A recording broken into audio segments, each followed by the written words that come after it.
বিশ্বনবী মেরাজে গেলেন, মেরাজ থেকে ফিরে আসলেন। বিশ্বনবী বর্ণনা করলেন, আমি বাইতুল মাকদাস দেখেছি মাঝরাতে, লক্ষাধিক নবীকে নিয়ে নামাজের ইমামতি করেছি, 7 আকাশ দেখেছি, আল্লাহর আরশ দেখেছি, আল্লাহর সাথে কথা বলেছি, আবার ফজরের আগেই মক্কায় ফিরে এসেছি।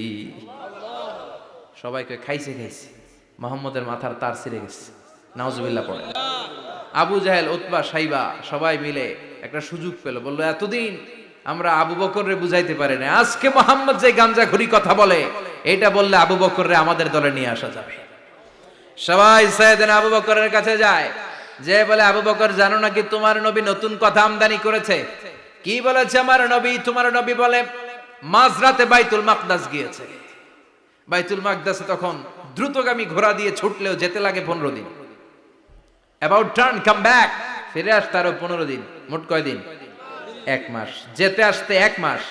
তোমার নবী মাঝরাতে নাকি বাইতুল মুকাদ্দাসে ইমামতি করছে, 7 আকাশ ঘুরেছে, আল্লাহর আরশ দেখেছে, আল্লাহর সাথে কথা বলেছে, আবার ভোর হওয়ার আগে নাকি মক্কার জমিনে ফিরে এসেছে। আবু বকর বললেন, আসলেই কি আমার নবী এই কথা কইছে? সবাই এক বাক্যে বলে, হ্যাঁ তোমার নবী মুহাম্মদ এই কথা বলেছে। আবু বকর দ্ব্যর্থহীন কণ্ঠে ঘোষণা করে দিলেন, আমার নবী যদি এই কথা বলে থাকে, আমার নবী সত্য বলেছে, সত্য বলেছে, তিনি কখনো মিথ্যা বলতে পারে? বিশ্বনবী খুশি হয়ে গেলেন, সাইয়েদনা আবু বকরের জন্য দোয়া করে দিলেন, আর বললেন, আবু বকর আনতা লাস্তা আবু বকর ফাকাত, আজকে থেকে তুমি শুধু আবু বকর নও, আজকে থেকে তুমি আবু বকর সিদ্দিক। সিদ্দিক সত্য গ্রহণে, সত্য প্রকাশে, সত্য মানার ক্ষেত্রে আপোষহীন, কোনো আপোষ নাই। চিল্লায় এখন ঠিক কিনা? সে আল্লাহ বললেন, ওয়াযকুর ফিল কিতাবি ইব্রাহিম ইন্নাহু কানা সিদ্দিকান নাবিয়্যা। ও নবী, আপনার এই কোরআনের ভেতরে আমার খলিলের নামটা রাখেন, কারণ আমার খলিল যেন তেন কোনো নবী নয়, সাধারণ পয়গম্বর নয়, আমার নবী ইব্রাহিম হলো সিদ্দিক, সত্য প্রকাশে আপোষহীন। এজন্য আল্লাহ খুশি হয়ে ওনার একটা টাইটেল দিলেন, টাইটেলটা হলো খলিল। ওয়াত্তাখাযাল্লাহু ইব্রাহিমা, চিল্লায় বলেন ওয়াত্তাখাযাল্লাহু ইব্রাহিমা, আমি ইব্রাহিমকে খলিল বানিয়েছি। খলিল মানে দোস্ত। খলিল মানে কি? আল্লাহ দুনিয়ার একজনের দোস্ত ডাকে, কি মজার ব্যাপার, কেমন লাগে তার কাছে শুনতে? সুবহানাল্লাহ কইবেন না? ওনারে বানাইলেন খলিল, আর বিশ্বনবীরে বানাইলেন হাবিব। সুবহানাল্লাহ পড়েন। বাপ বেটা সব নিয়ে গেছে। সাইয়েদনা ইব্রাহিম হচ্ছেন বাবা, আর বিশ্বনবী ছেলে। বিশ্বনবীর অনেক উপরের পুরুষ হচ্ছে সাইয়েদনা ইব্রাহিম, তো এটা পরদাদা না, বাবা না? বিশ্বনবী বলতেন, আনা দাওয়াতু আবি ইব্রাহিম, আমি নবীরে পেয়ে নাসানাসি করো, আমি তো ইব্রাহিম আলাইহিস সালামের দোয়ার ফসল। উনি যদি মক্কায় দাঁড়িয়ে দোয়া না করতেন, আমার বিশ্বনবীর জন্ম হতো না। সুবহানাল্লাহ পড়েন। এজন্য বাবা হলো খলিল, ছেলে হলো হাবিব। খলিল মানেও বন্ধু, হাবিব মানেও বন্ধু। খলিল মানে এমন বন্ধু যেই বন্ধু আল্লাহরে খুশি করার জন্য কাজ করে, আর হাবিব মানে এমন বন্ধু যারে খুশি করার জন্য আল্লাহ নিজে কাজ করে। কার পাওয়ার বেশি? হাবিবের কয়েক ডিগ্রি বেশি। সুবহানাল্লাহ পড়েন। তার মানে বাপ বেটা, বাবা হলো খলিল, ছেলে হলো হাবিব। এই বাপ বেটার মধ্যে অনেক বিষয়ে মিল আছে না নাই? হাদিস কোরআনে খুঁজলে আপনি অনেকগুলো মিল পাবেন। আজকে 7টা মিলের কথা শোনাবো। সাইয়েদনা ইব্রাহিম আলাইহিস সালাম আর বিশ্বনবীর মাঝে 7টা মিল খুঁজে পাওয়া যায়। চিৎকার করে বলেন কয়টা? শুনবেন? কষ্ট হচ্ছে? ঘুমে ধরছে? রাত তো অনেক হয়ে গেল, সর্বনাশ 11টা। হ্যাঁ শুনবেন? কতক্ষণ? সারা রাত? তাকবীর পড়া যাবে? হ্যাঁ জোরে না আস্তে? ভাগাভাগি করে দেন। শুরুতে বিবাহিতরা দেন, তারপর অবিবাহিতরা দেন, তারপর সবাই দেন। দিবেন? বিবাহিত কারা কারা আসছেন দেখি? ঘটনা নাকি? অবিবাহিত নাই এলাকায়? হ্যাঁ কম, মাশাআল্লাহ, তো বরকতের এলাকা। আলহামদুলিল্লাহ। দেখি অবিবাহিত কারা কারা আসছে? ওমা, এগুলা এলো কই থেকে আবার? 2 হাত করে তুলছে না? 1 হাত, 1 হাত। ঠিক আছে, মাশাআল্লাহ। শুরুতে বিবাহিতরা দেন, এরপর অবিবাহিতরা দিয়েন। শুরুতে বিবাহিতরা রেডি হন। আমি লিল্লাহি তাকবীর বললে আল্লাহু আকবার। গলা ধার দিতেছে অনেকে। বিবাহিতরা রেডি? দেখবো কাদের পারফরমেন্স কেমন হয়। বিবাহিতরা পড়েন লিল্লাহি তাকবীর। অনেক আওয়াজ, সংখ্যায় বেশি এরা। এবার অবিবাহিতদের পালা। হ্যাঁ, অবিবাহিতরা রেডি? দেখি কি অবস্থা। এবার অবিবাহিতরা দাও লিল্লাহি তাকবীর। মিলে তিনটা পড়েন লিল্লাহি তাকবীর, লিল্লাহি তাকবীর, লিল্লাহি তাকবীর। ঘুমটুম আছে না গেছে? বাপ বেটার মধ্যে কয়টা মিল? চিল্লায় বলতে হবে কয়টা? এক নাম্বার মিল হচ্ছে ফেস কাটিং এ মিল। সুবহানাল্লাহ। সাইয়েদনা ইব্রাহিম আর বিশ্বনবী চেহারা একরকম। বিশ্বনবী যখন মেরাজ রজনীতে আকাশে গেলেন, এক এক আসমানে এক এক নবীর সাথে দেখা, এক আসমানে সাইয়েদনা ইব্রাহিমের সাথে দেখা। মেরাজ শেষ করে যখন সাহাবীদের কাছে বর্ণনা করছেন কোন নবীর চেহারা দেখতে কিরকম, বিশ্বনবী বললেন আম্মা ইব্রাহিম, বুখারীর বর্ণনা, আম্মা ইব্রাহিম ফানজুরু ইলা সাহিবিকুম। আর ইব্রাহিম নবীর চেহারা কেমন জানতে চাও? জানতে হলে আমি বিশ্বনবীর দিকে তাকাও। আমার চেহারা দেখতে যেমন, আমার বাবা সাইয়েদনা ইব্রাহিমের চেহারা প্রায় হুবহু এরকম। তার মানে এক নম্বরে কোন দিকে মিল? চেহারাতে মিল, ফেস কাটিং এ মিল। চিল্লায় কোন ঠিক কিনা? দুই নম্বরে উসওয়ায়ে হাসানা। দুই নবীর ক্ষেত্রে উসওয়ায়ে হাসানা শব্দ কোরআনে ব্যবহার করেছে কে? লাকাদ কানা লাকুম ফি রাসূলিল্লাহি উসওয়াতুন হাসানা। তোমাদের জন্য বিশ্বনবীর জীবনীর ভেতরে উত্তম আদর্শ আছে না নাই? আবার ইব্রাহিমের ক্ষেত্রে বললেন কাদ কানাত লাকুম উসওয়াতুন হাসানাতুন ফি ইব্রাহিম। বিশ্বনবীর জীবনীতে যেমনি তোমাদের জন্য আদর্শ, সাইয়েদনা ইব্রাহিমের জীবনীতেও। সুবহানাল্লাহ পড়ে। তার মানে বিশ্বনবীও মডেল, সাইয়েদনা ইব্রাহিমও মডেল। নাকি শাহরুখ খান আমাদের মডেল? ইমরান খান, জর্দা খান, কেউ আমাদের মডেল? নায়ক নায়িকা, গায়ক গায়িকা, ক্রিকেটার, সেলিব্রিটি, ডান্সার একটাও আমাদের মডেল হতে পারে? কোন কবিরা আমাদের মডেল? আমাদের মডেল হলো নবীরা। চিল্লায় বলেন ঠিক কিনা? কবিরা এক একজন এক এক দিকে যায়, এক একজন এক এক কথা বলে। আউলা ঝাউলা চুল নিয়ে চলে, যার মাথা দিয়ে যেটা বেরোয় সেটা বলে। কিন্তু একজন নবী যেটা বলে অন্য নবী বিপরীত বলে না। কারণ কবিরা কথা বলে তাদের মন মস্তিষ্ক প্রসূত কথা থেকে, আর সব নবীদের কথা আসে একটা হেডকোয়ার্টার থেকে। হেডকোয়ার্টারটা কার? কোন নবী বলছে আল্লাহ একজন, আরেক নবী বলছে না দুইজন হতে পারে। কোন নবী বলেছে আখেরাত আছে, আরেক নবী আইসা বলছে নাও থাকতে পারে। এরকম কইছে? কারণ কবিদের মতো ওনারা মাথায় যা আসে পাগলের মতো তাই বলে না। তাদের মাথায় কথা আসে একটা হেডকোয়ার্টার থেকে। চিল্লায় বলেন হেডকোয়ার্টারটা কার? আল্লাহ বললেন উসওয়ায়ে হাসানা, বিশ্বনবী তোমাদের জন্য আদর্শ, সাইয়েদনা ইব্রাহিম আদর্শ। তার মানে আদর্শিক দিক থেকে দুই নবীর মিল আছে না নাই? তিন নাম্বার, দুইজন নবী উলুল আজমি মিনার রুসুল। এই পৃথিবীতে পাঁচজন নবীকে আল্লাহ শ্রেষ্ঠ নবী বলেছেন। নূহ আলাইহিস সালাম, ইব্রাহিম আলাইহিস সালাম, মূসা আলাইহিস সালাম, ঈসা আলাইহিস সালাম, বিশ্বনবী মুহাম্মদ রাসূলুল্লাহ সাল্লাল্লাহু আলাইহি ওয়াসাল্লাম। এই পাঁচজনের ভিতরে বাপ বেটা আছে না নাই? কথা কর। চার নাম্বার মিল হলো বাপ বেটা দুইজনই কাবা বানিয়েছে। আল্লাহু আকবার। সাইয়েদনা ইব্রাহিম বানিয়েছে বয়স্ক অবস্থায়, বিশ্বনবী বানিয়েছেন শৈশবকালে। পড়েন সুবহানাল্লাহ। বিশ্বনবীর বয়স মাত্র 10 বছর। কয় বছর? 10 বছর বয়স আমরা লুঙ্গিও পড়তাম না। কথা কন। ছোট বাচ্চারা অনেক সময় এই বয়সে লুঙ্গি খুলে ফেলায় না? গরমকাল আসলে লুঙ্গিগুলা সব খালের সামনে থুইয়া ডুবায়, চোখগুলা লাল করে এরপরে বাইরে। আছে না নাই? কিন্তু বিশ্বনবী লুঙ্গি খোলেন না, লুঙ্গি পড়ে থাকে। কাবা ঘর নির্মাণের কাজ শুরু হলো, বিশ্বনবী পাথর টানতে শুরু করলেন। বিশ্বনবীর বয়সের 8-10 বছরের ছোট বাচ্চারা সবগুলা লুঙ্গি খুইলা কাঁধে লইছে। সব বাচ্চারা লুঙ্গি খুলে কাঁধে নিয়েছে, আর ওই কাঁধের লুঙ্গির উপরে পাথর নিয়েছে যাতে ব্যথা না পায়। বুদ্ধি আছে। লুঙ্গি খুলে কাঁধে রেখেছে, কাঁধের উপরে পাথর রেখেছে। কিন্তু বিশ্বনবী, সবাই পাথর টানে একটা, বিশ্বনবী টানে দুইটা, কিন্তু বিশ্বনবী লুঙ্গি খোলে না। কি নবী ছিলেন, কি লাজুক ছিলেন। এখন আমাদের মধ্যে লাজুকতা নাই। বাবা ছেলে মেয়ে সব মিলে একসাথে হিন্দি সিরিয়াল দেখে, এরকম ফ্যামিলিও আছে না নাই? লাজুকতা হারাতে বসেছি। আল হায়াউ শু'বাতুম মিনাল ঈমান। লাজুকতা ঈমানের অঙ্গ।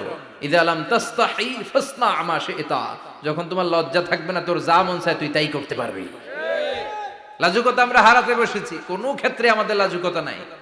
বিশ্বনবী এত লাজুক ছিলেন, হালিমাতুস সাদিয়া বলে 5 বছর কুরাইশি মুহাম্মদকে আমি লালন পালন করলাম, একদিনও কাঁদতে দেখি নাই। ক্ষুধা লাগলেও কাঁদে না, ব্যথা পেলেও কাঁদে না, শুধু লজ্জাস্থানের জায়গা থেকে কাপড় সরে গেলে মুহাম্মদ চিৎকার দিয়ে ওঠে।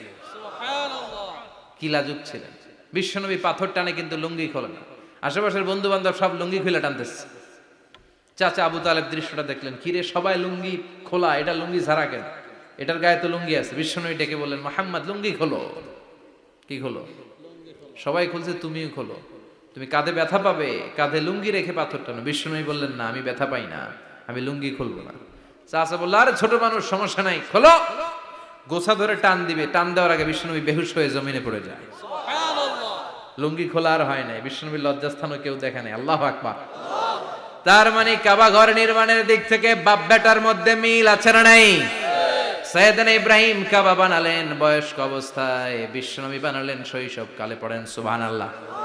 এরপর 6 নম্বরে মিল হলো, বাপ বেটা দুইজনেই ইসলামের কারণে, কোরআনের দাওয়াত দেওয়ার কারণে ঘর ছাড়া হয়েছে। সাইয়েদনা ইব্রাহিমও ঘর ছাড়া, বিশ্বনবী ঘর ছাড়া হলেন, মক্কা থেকে গেলেন মদিনায়। কিন্তু সাইয়েদনা ইব্রাহিমের ঘর ছাড়াটা এত সহজ না। উনি জন্মেছিলেন ইরাকের। ইনশাআল্লাহ পড়েন। এজন্য বাপ বেটার 6 নাম্বার মিল, বাপ বেটা দুজনই ঘর ছাড়া, বাপ বেটা দুইজনই জন্মস্থান ছাড়া। বিশ্বনবী মক্কা থেকে মদিনায়, আর সাইয়েদনা ইব্রাহিম নিজ এলাকা বাবেল থেকে গোটা বিশ্বের আনাচে কানাচে। চিল্লায় বলেন ঠিক কিনা? 6 নাম্বার মিল, বিশ্বনবী বললেন, ইন্নী হারামতুল মদিনা কামা হারামা ইব্রাহিম মক্কা। আমি মদিনাকে হারাম ঘোষণা করেছি যেমনি সাইয়েদনা ইব্রাহিম মক্কারে হারাম ঘোষণা করেছে। আপনারা যারা হজ উমরা করেছেন তারা জানবেন, মক্কা মদিনার চারিদিকে একটা বাউন্ডারি আছে, এটার বলে হুদুদুল হারাম। পিলার আছে, ওই পিলারে লেখা হুদুদুল হারাম। কি লেখা? এইখানে মারামারি, ঘুষাঘুষি, কিলাকিলি সব হারাম। খুন করেও যদি, সৌদিতে খুন হয় না, কথা কয় না? সৌদি আরবে ধর্ষণ হয় না? হয়তো কম হয়। খুন হয় না? হয়। কোনো খুনিও যদি এই হুদুদুল হারামের ভিতরে ঢুকে, পুলিশ ওরে মারতে পারবে না। ওরে ভুলায় ভালায় ফুসলায় বাইরে নিয়ে মাইর। হুদুদুল হারামের বাইরে নিয়ে মাইর, ভিতরে মারামারি করা যাবে? তো এই যে হুদুদুল হারামের বাউন্ডারিটা, মদিনারটা দিয়েছেন, ঠিক করে দিয়েছেন বিশ্বনবী, আর মক্কারটা দিয়েছেন সাইয়েদনা ইব্রাহিম। বাপ বেটা মিল আছে না নাই? এরপরে বাপ বেটার মধ্যে 7 নম্বরে মিল হলো, বাপ বেটার একজন হলো সব নবীদের নেতা, আর একজন হলো সব নবীদের পিতা। একজন সব নবীদের নেতা বিশ্বনবী, ঠিক কিনা? আরেকজন সব নবীদের পিতা সাইয়েদনা। এই জন্য আমরা যখন শেষ বৈঠকে নামাজের শেষ বৈঠকে যখন সালাম ফেরার জন্য প্রস্তুতি নেই, তার আগে বাপ বেটা দুইজনের উপরে সালাম আছে না নাই? একটা দুরুদ আছে না নাই? দুরুদের নাম দুরুদে আল্লাহুম্মা সাল্লি আলা মুহাম্মদ ওয়া আলা আলি মুহাম্মদ কামা সাল্লাইতা আলা ইব্রাহিম ওয়া আলা আলি ইব্রাহিম ইন্নাকা হামিদুম মাজিদ। আল্লাহ সাইয়েদনা ইব্রাহিম ও তার বংশের উপর যেমনি রহমত প্রেরণ করেছেন, বিশ্বনবী ও তার বংশের উপর রহমত নাজিল করে। আল্লাহুম্মা বারিক আলা মুহাম্মদ ওয়া আলা আলি মুহাম্মদ কামা বারাকতা আলা ইব্রাহিম ওয়া আলা আলি ইব্রাহিম ইন্নাকা হামিদুম মাজিদ। ও আল্লাহ, সাইয়েদনা ইব্রাহিমের বংশের উপর এবং তার উপর যেমনি বরকত নাজিল করেছেন, বিশ্বনবী ও তার বংশের উপর তেমনি বরকত নাজিল করে। দেখেন, দুইজনের কথাই আছে, বিশ্বনবীর কথাও আছে, সাইয়েদনা ইব্রাহিমের কথাও আছে। এই 7টা দিক থেকে বাপ বেটার মধ্যে মিল রেখেছে কে? আর আল্লাহ বললেন, এই ফ্যামিলিতে আমি কিতাবও দিয়েছি, নবুয়তও দিয়েছি। ওয়াজআলনা ফি যুররিয়াতিহিন নুবুওয়াতা ওয়াল কিতাব। সাইয়েদনা ইব্রাহিমের ফ্যামিলির ভেতরে আমি নবুয়ত দিয়েছি, কিতাব দিয়েছি। এই পৃথিবীতে যত নবীর নাম আপনি বলবেন, সবগুলো সাইয়েদনা ইব্রাহিমের নাতিপুতি। লক্ষাধিক নবী পৃথিবীতে, 5-7 জন ছাড়া। কজন ছাড়া? উপরের 5-7 জন ছাড়া যত নবী আপনি নাম বলতে পারবেন, যাদের নাম জানি কিংবা জানি না, সব সাইয়েদনা ইব্রাহিমের বংশধর, ওনার নাতিপুতি। ওনার আল্লাহ 86 বছর বয়সে দিলেন সাইয়েদনা ইসমাইল আলাইহিস সালামকে। ওনার বয়স যখন 100 তখন দিলেন সাইয়েদনা ইসহাক আলাইহিস সালামকে। তাহলে ওনার প্রথম ছেলের নাম, দ্বিতীয় ছেলে, আওয়াজ করে বলেন প্রথমটা দ্বিতীয়টা ইসহাক। দুর্ভাগ্যজনক হলেও সত্য, ইসমাইলের চেনে কোনো নবী আল্লাহ দেন নাই, কোনো নবী নাই। সব নবী এই চেনে হাজার হাজার লক্ষাধিক নবী খালি ইসহাকের বংশে নামে, এই বংশে কোনো নবী নাই। আর এই বংশের নবীরা প্রজন্মের পর প্রজন্ম একে অপরকে বলে যায়, সব শেষে কিন্তু একজন নবী আসবে, ওইটা হবে শ্রেষ্ঠ নবী, বিশ্ব নবী, ঠিক কি না? একের পর এক নবুয়ত আল্লাহ এই চেনে দিলেন। ইসহাকের চেইনে সাইয়েদনা ইসমাইলের চেইনে কোনো নবী নাই। এত নবী এখানে এসেছে, এরা ভেবেই নিয়েছে ওই যে শেষ নবী যেটা শ্রেষ্ঠ নবী এটাও এখানেই আসবে। কিন্তু আস্তে আস্তে হাজার হাজার লক্ষাধিক নবী আল্লাহ এইখানে পাঠিয়ে সাইয়েদনা ঈসা আলাইহিস সালামের পরে আল্লাহ স্টপ মেরে দিলেন। স্টপ মেরে দিয়ে 570 বছর পরে শ্রেষ্ঠ নবীটারে আল্লাহ এই চেনে পাঠিয়ে দিলেন। এজন্য আমরা হচ্ছি বানি ইসমাইল। আমরা কি?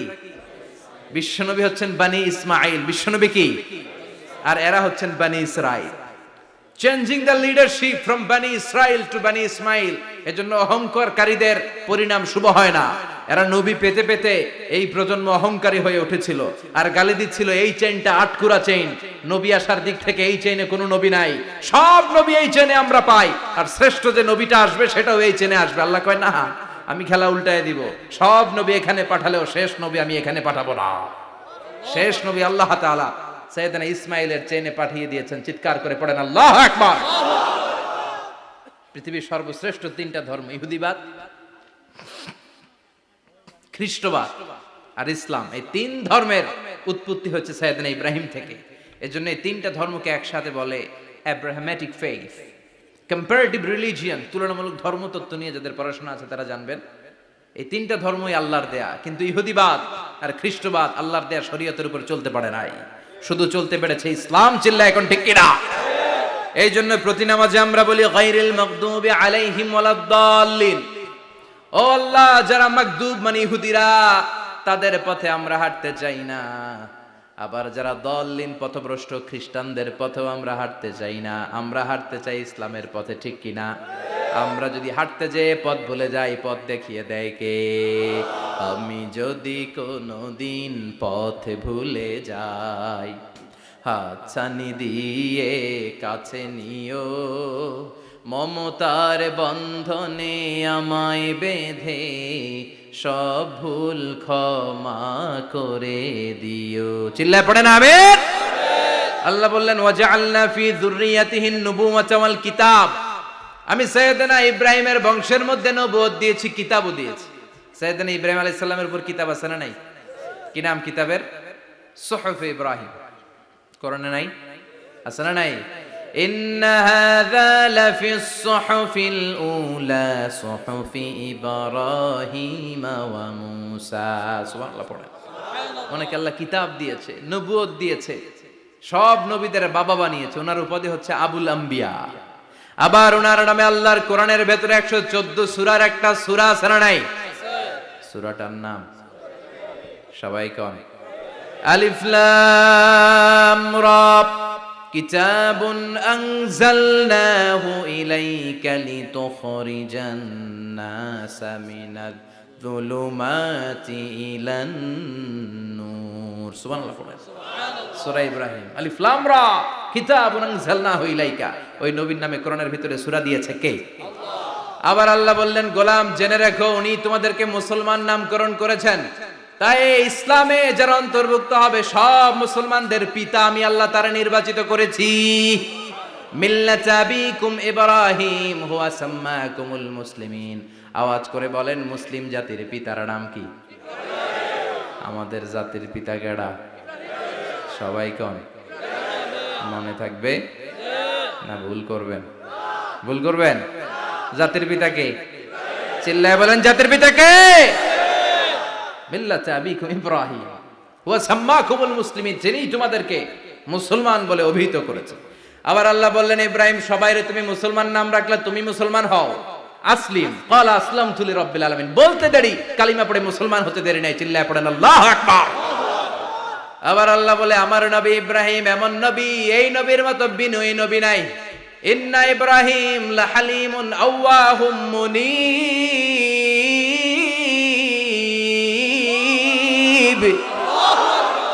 ইন্না ইব্রাহিম লাহালিম আওয়াহ মুনিব। এই নবী সহনশীল নবী, সুবহানাল্লাহ পড়ে। সহনশীলতার কোনো অভাব নাই, যেটার অভাব আমাদের মধ্যে সবচেয়ে বেশি। কথা কন, আমাদের বাংলাদেশিদের মধ্যে সহনশীলতার অভাব আছে না নাই? নিজে যেই দল করি এটাই ভালো, বাকি সব কালা, আছে না নাই? আমি তাবলীগ করি তো আমি ভালো, বাকি সব বাতিল। আমি জামাত ইসলাম করি তো আমি হক, বাকি সব বাতিল। আমি আহলে হাদিস তো আমি সেরা, আমার মতো সেরা কেউ নাই। এরকম অসহনশীল মানসিকতা আছে না নাই? নিজে যেটা বুঝি এটাই ভালো, বাকিরা কেউ ভালো না, বাকি কেউ ভালো না। আহা, কি ভয়ঙ্কর অবস্থা। কিন্তু সাইয়েদনা ইব্রাহিমের অভ্যাস এটা ছিল না, উনি সহনশীল ছিলেন। আমাদের বাংলাদেশে দেখেন কত ইসলামিক দল, কত পীরের মুরিদ, কত পীর। এই দেশে যত পীর, অনেক দেশে জনগণ এত নাই। কথা কন, এত পীর এই দেশে, অনেক দেশের জনসংখ্যাও এত না। এক ইসলাম, এক কোরআন, এক নবী, তারপরে গুতাগুতি আছে না নাই? কেউ কাউরে দেখতে পারে না, ঠেলা ঠেলি। হ্যাঁ, এ কাফের, তুই কাফের, তোর নানা কাফের, তোর 14 গোষ্ঠী কাফের, তোর পীর সাহেব কাফের, আছে না নাই? কয় আমার পীর সাহেব কাফের হলে তোর পীর সাহেবের 14 গোষ্ঠী কাফের। ওই কাফের মরলে যেখানে কবর দেয়া হবে, ওই কবরের উপরে যে ঘাস উঠবে, ওই ঘাস যে গরু খাবে, ওই গরুর দুধ যে খাবে, ওইটাও কাফের। কথা কন, আছে না নাই? কেউ কারো ভালো সহ্য করতে পারে না। একজন বলছিল, ভাই এই বাংলাদেশের জাতীয় খেলা হাডুডু হইলো কেন? আমাদের জাতীয় খেলার নাম, কথা কন, দেখছেন? একটা সামনে যাইতে চাইলে বাকি সবাই ঠ্যাং ধরে নিচের দিকে নামে, আছে না নাই? সামনে যেতেই দিবে না, ভালো কাজ করতেই দিবে না, কারো ভালোটা কেউ সহ্য করে না। উপরের দিকে উঠতে চাইলে ঠ্যাং ধরে ওইটারে নামায়। এজন্য আমাদের জাতীয় খেলা হাডুডু। কথা বলেন। আল্লাহ বললেন সাইয়েদনা ইব্রাহিমের চরিত্র কিন্তু এমন ছিল না। ইন্না ইব্রাহিম আলা হালিমুন আওয়াহুম মুনিব। আমার ইব্রাহিম ছিল সহনশীল। আল্লাহু আকবার। আমাদের বাংলাদেশীদের এখন সবচেয়ে বেশি দরকার এটা, সহনশীলতা। আমরা অযাচিত মন্তব্য করতে দ্বিধাবোধ করি না, কমেন্টস করতে দ্বিধাবোধ করি না। ফেসবুকে, ইউটিউবে কমেন্টস আছে না নাই? কার ব্যাপারে তুমি কমেন্টস করো, কি বিষয়ে কমেন্টস করো, ওই বিষয়ে আদৌ তোমার ধারণা আছে কিনা, পড়াশোনা আছে কিনা, তুমি ওইটাতে স্পেশালিস্ট কিনা, কোনো ধারণা। ইচ্ছে মতো কমেন্ট আছে না নাই? ইচ্ছে মতো মন্তব্য, একে অপরের প্রতি হিংসা, কোনো ভালোবাসা নাই, মহব্বত নাই। এক নবীর উম্মত, এক লা ইলাহার পতাকার তলে আমরা দাঁড়িয়ে, চিল্লায় বলেন ঠিক কিনা? তারপরে গুতাগুতি, কিলাকিলি, কেউ কাউরে দেখতে পারে না। আল্লাহ তুমি হেফাজত করো, আমাদের মধ্যে তুমি ঐক্য তৈরি করে দাও, হিংসা জিঘাংসা তুমি হৃদয় থেকে দূর করে দাও। আবার আল্লাহ বললেন ইন্না ইব্রাহিম কানা উম্মাতান ওয়াহিদা। আমার খলিল ইব্রাহিম শুধু সহনশীল নয়, আমার খলিল ইব্রাহিম একাই একটা উম্মত। এটা একটা কথা হইলো? একা একটা উম্মত হইতে পারে? আমরা সবাই উম্মত, কোটি কোটি মানুষ, ফলে বিশ্বনবীর উম্মত, উম্মতে মুহাম্মাদে, ঠিক কিনা? একজন কি একটা উম্মত হইতে পারে? আল্লাহ বলেন ইব্রাহিম এমন নবী, একাই একটা উম্মত। সুবহানাল্লাহ পড়ে। ইন্না ইব্রাহিম কানা উম্মা ওয়াহিদার কারণ উনি যখন জমিনে ছিলেন একটা লোক আল্লাহর নাম নেয়ার মতো ছিল না, সব ছিল মুশরিক। উনি ছাড়া সব মুশরিক। উনি ছিলেন মুওয়াহহিদ, তাওহীদের পক্ষে। উনি ছাড়া পৃথিবীতে তখন যারা ছিল সব ছিল তাওহীদের বিপক্ষে, মানে মুশরিক। আল্লাহ বুঝাতে চাইলেন পুরো মুশরিক গোষ্ঠী একটা উম্মত, আমার ইব্রাহিম খলিল একাই আরেক উম্মত। ইন্না ইব্রাহিম কানা উম্মাতান ওয়াহিদা। সাইয়েদনা ইব্রাহিমের সময়কালে মুসলমান বলতে কেউ ছিল না, উনি একা ছাড়া। তার মানে গোটা বিশ্বের সব মুশরিক মিলে একা একটা উম্মত, সাইয়েদনা ইব্রাহিম নিজে নিজে একটা উম্মত। কি পরীক্ষা করে, কিভাবে আল্লাহ ওনারে উত্তীর্ণ করেছেন। এজন্য খুশি হয়ে আল্লাহ ওনারে খালিল উপাধি দিয়েছেন। কথা কন, ওনার কিছু উপাধি আছে, একটা হচ্ছে সিদ্দিক। কি উপাধি? আমাদের অনেকের নাম আছে না? এদিকে আছে সিদ্দিক নামে কেউ? মাশাআল্লাহ আছে তো। সিদ্দিক মানে কি জানেন? হ্যাঁ, কথা কন। সত্যবাদী। শুধু সত্যবাদী না, সত্য প্রকাশে, সত্য গ্রহণে, সত্যের ব্যাপারে আপোষহীন।